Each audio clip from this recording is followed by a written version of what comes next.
নমস্কার বন্ধুরা, আমি পলাশ বিশ্বাস আর আপনারা দেখছেন পলাশ বিশ্বাস ভিডিওস। আশা করি আপনারা প্রত্যেকে ভালো আছেন আর আপনাদের বাগানের গাছগুলিও ভীষণ ভালো আছে। বন্ধুরা, থাম্বনেল আর টাইটেল দেখে বুঝতেই পেরে গেছেন যে আজকে কোন বিষয় নিয়ে আলোচনা করব। হ্যাঁ বন্ধুরা, গোলাপ গাছ নিয়ে আলোচনা বলতে এটাই বোঝাবো যে দ্রুত হারে বৃদ্ধি দরকার গোলাপ গাছের, এবং কি পরিচর্যা করবেন যাতে গোলাপ গাছ অতি দ্রুত বৃদ্ধি পাবে এবং এই রকমভাবে এক একটি গাছ থেকে অসংখ্য ফুল পাবেন। নতুন যারা গাছ কিনে এনেছেন তাদের গাছেও ফুটবে অসংখ্য ফুল, আর তার সাথে সাথে দ্রুত বৃদ্ধি পাবে গাছ, দ্রুত ঝোপালো হয়ে উঠবে। তো কি পরিচর্যা নিতে হবে সেটা নিয়েই আজকের থাকছে বিশেষ আলোচনা। আর গাছের বুস্টার খাবার, পাওয়ার বুস্টার খাবার কোনটা সেটাই আজকে দেখাবো, যে গোলাপ গাছ কোন খাবারটাকে কীভাবে দিলে গ্রহণ করতে বেশি পছন্দ করে বা স্বচ্ছন্দ বোধ করে, সেটাই আজকে থাকছে ভিডিওটিতে। একটুও স্কিপ না করে ভিডিওটা সম্পূর্ণ দেখার অনুরোধ রইল। আর যারা আমার চ্যানেলে একেবারে নতুন ভিউয়ার্স তাদের কাছে অনুরোধ করবো যে চ্যানেলটি সাবস্ক্রাইব করে নেওয়ার জন্য, পাশে থাকা বেল আইকনটি প্রেস করে অল করে রাখার জন্য, এবং বাগানপ্রেমী বন্ধুদের মাঝে চ্যানেলটিকে ছড়িয়ে দেওয়ার অনুরোধ রইল, যাতে সহজ উপায় সুন্দরভাবে সকলে মিলে আমরা বাগান করতে পারি, পৃথিবীটাকে সবুজায়নে আবার ভরিয়ে তুলতে পারি। আর বন্ধুরা, রবিবার ছাড়া প্রতিদিন সন্ধ্যা 6টায় আমার চ্যানেলে কিন্তু গার্ডেনিং রিলেটেড বিভিন্ন ধরনের ভিডিও আসে, তাই দেখার অনুরোধও রইল। তার সাথে এবারে চলুন জেনে নিই যে গোলাপ গাছ, ছোট গাছ নার্সারি থেকে নিয়ে আসছেন, তারপরে কোন কেয়ারটা নিতে হবে যাতে করে প্রত্যেকটা গাছ হয়ে উঠবে ঝোপালো এবং দ্রুত অসংখ্য ফুলে ভরিয়ে তুলতে পারবেন আপনার গোলাপ গাছকে, এই শীতের রানী গোলাপকে। তো সবার প্রথম যে কাজটা করতে হবে, আমরা যেটা করি নার্সারি থেকে এনেই গাছটিকে বসিয়ে দিই, মাটি তৈরি করে সার টার দিয়ে বসিয়ে দিলাম। এটা একেবারেই করা চলবে না। গাছটিকে নার্সারি থেকে এনে অন্তত 1 সপ্তাহ আপনার বাগানে রাখুন, মানে যে গ্রোয়িং ব্যাগ বা টব, ছোট টবে বিক্রি হয় সেই জায়গাতে এনে 1 সপ্তাহ অন্তত রাখুন। রিপোর্ট করবেন না বা পটিং করবেন না। 1 সপ্তাহ রাখার পরে পটিংটা করতে হবে। আর এছাড়া যেটা বলবো আরেকটা জিনিস, সেটা হচ্ছে মাটি যদি তৈরি করেন সেটা কিন্তু ওয়েল ড্রেনেজ সয়েল হতে হবে, সয়েল মিডিয়া হতে হবে। গোলাপ গাছের মাটি নিয়ে আমার চ্যানেলে ভিডিও আছে, একটু খুঁজে দেখে নেবেন। আমি না হলে ডেসক্রিপশানে লিঙ্ক দিয়ে রেখে দেবো, তো ডেসক্রিপশানটা চেক করেও সেটা দেখে নিতে পারেন। আর বন্ধুরা, এই গোলাপ গাছ কিন্তু দ্রুত ঝোপালো করতে হবে। এটা কিন্তু আমার এই কিছুদিন আগে কেনা গোলাপ গাছ, এবং সেই গোলাপ গাছটিতে দেখুন অসংখ্য ব্রাঞ্চেস এসছে এবং প্রচুর পরিমাণে কিন্তু কুঁড়ি এবং ফুল ফুটে আছে, দেখতেই পাচ্ছেন। তো সমস্ত কেয়ারটা তো অবশ্যই বলবো, তার আগে বলবো যে সম্পূর্ণ সূর্যালোক যেখানে পায় আপনার বাগানে, সেই স্থানে, মানে সর্বাধিক পাবে যে স্থানে, সেই স্থানে আপনার গোলাপ গাছটিকে স্থান করে দিন।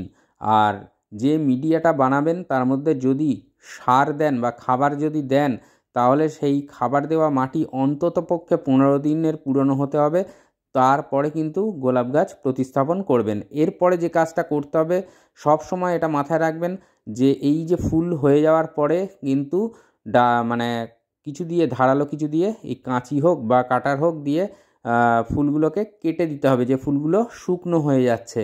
তো সেই ফুলগুলোকে এইভাবে কেটে দেবেন, এবং যতটা বুঝবেন যে ডাল লতানে টাইপের বা সরু টাইপের হয়ে যাচ্ছে, সেই স্থান থেকেই কিন্তু গোলাপ গাছের ডালটাকে কেটে দেবেন, মানে একটু মোটা জায়গা থেকে। তাহলে গোলাপ গাছগুলো কিন্তু ঝুঁকে পড়বে না বা ঝুলে যাবে না।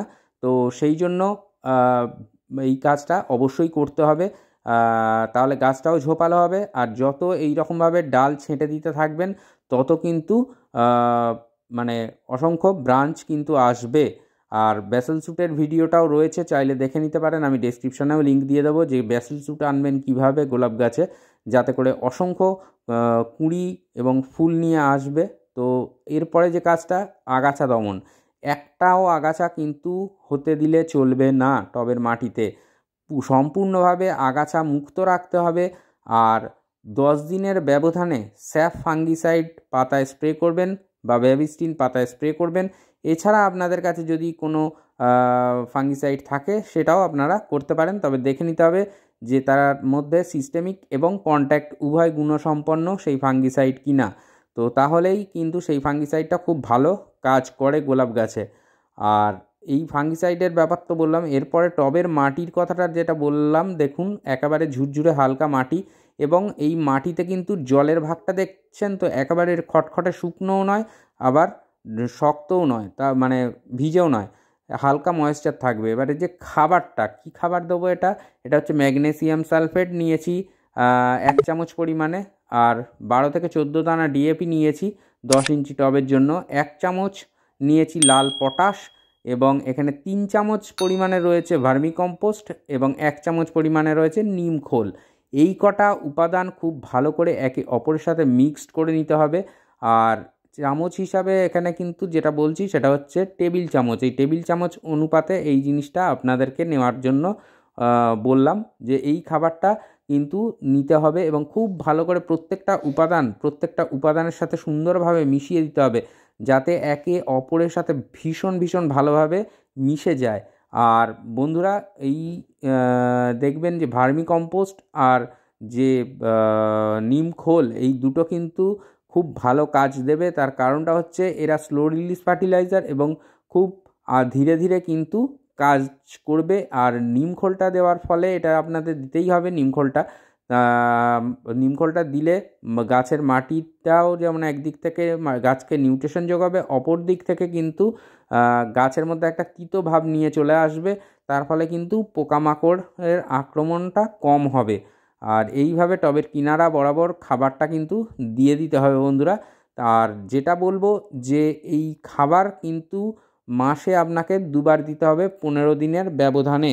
এই খাবারটা কিন্তু ভীষণ ভীষণ পছন্দ করে গোলাপ গাছ। আর শুধু এই খাবারটা দিলেই হবে না, এরপরেও বলে দিচ্ছি যে এই খাবারের সাথে আরও কিছু উপাদান মেশাতে হবে, সেটা আমি বলে দিচ্ছি। যে এই খাবারটা দিলেন, খাবারটি দেওয়ার ঠিক পরের দিন আপনাকে চা পাতার জল অথবা আপনাকে কফির জল দিতে হবে। কফির জল বা চা পাতার জল এই কারণে বলছি যে 1 লিটার জলের জন্য 2 টেবিল চামচ পরিমাণে চা পাতা নেবেন, যেটা ব্যবহার করা নয় সেই চা পাতা আপনারা নেবেন।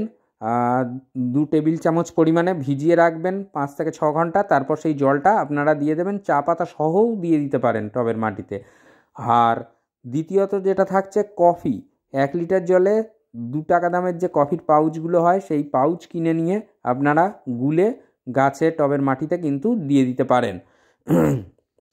এই টবের মাটিতে দেওয়ার পরে 2 দিন বাদে, এই কফির জল যেটা দিলেন এর 2 দিন বাদে দিতে হবে আপনাকে সরিষার খোল পচা জল। আর এই সরিষার খোল পচা জলটা সপ্তাহে 1 দিন করে চালিয়ে যেতে হবে। কুঁড়ি গাছে থাকুক কোনো সমস্যা নেই, ফুল ফুটে আছে থাকুক কোনো সমস্যা নেই, তবুও কিন্তু এটা আপনাদেরকে দিতে হবে। আর অবশ্যই আরেকটা জিনিস গোলাপ গাছের জন্য আমি বলবো, পোকা থাকুক বা না থাকুক, আপনাদেরকে সুপার সোনাটাটা স্প্রে করতে বলবো। এটা একদিকে যেমন ভালো একটা প্ল্যান্ট গ্রোথ রেগুলেটর, আবার অপর দিকে কিন্তু রোগ পোকার আক্রমণের হাত থেকেও গাছকে রক্ষা করে, সেটাও কিন্তু খুব ভালোভাবে কাজ করবে। আর কীটনাশক কিন্তু ব্যবহার করে যেতে হবে বন্ধুরা, পোকা না লাগলেও কিন্তু কীটনাশকের ব্যবহার করতে হবে। সুপার সোনাটা তো করছেনই, তার সাথে যদি কাকা কীটনাশকটা ব্যবহার করতে পারেন তাহলে কিন্তু খুব ভালো কাজ দেবে এই গোলাপ গাছের ক্ষেত্রে।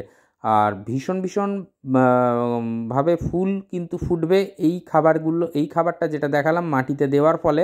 আর অবশ্যই তার সাথে যে পরিচর্যার বাদবাকি অংশটা বললাম সেটা কিন্তু করবেন। আর মাটিতে খাবার দেবেন 15 দিনের ব্যবধানে দেবেন, তারপরে সার্কেল আকারে বাকি খাবারগুলো দিতে থাকবেন, যেটা বললাম কফি বা চায়ের লিকার বা জল, আর যেটা সরিষার খোল পচা জল, এবং তার সাথে তারপরের দিন 2 দিন বাদে হোক, মানে 15 দিনের ব্যবধানে দিতে হবে এটা সুপার সোনাটাটা স্প্রে করবেন। আর কাকা কীটনাশক এটাকে স্প্রে করবেন 15 দিনের ব্যবধানে। আর সপ্তাহে 1 বার করে তো নিম তেল চলেই, প্রত্যেকটা গাছের ক্ষেত্রেই আমি বলি নিম অয়েলটাকে ব্যবহার করবেন।